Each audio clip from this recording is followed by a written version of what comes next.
Kila mwenye pumzi asifu Bwana, matendo yake Bwana yanatisha, hakika yanatisha kama nini. Alisimamia Waisraeli katika safari, akalisha makusanyiko wengi, na samaki wawili mikate mitano.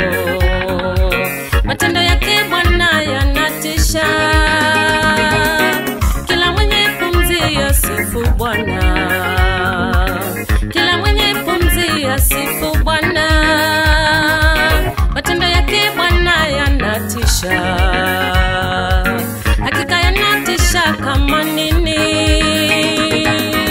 Alisimamia Waisraeli katika safari, akalisha makusanyiko wengi, na samaki wawili mikate mitano. Matendo yake Bwana yanatisha, yanatisha.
Kwa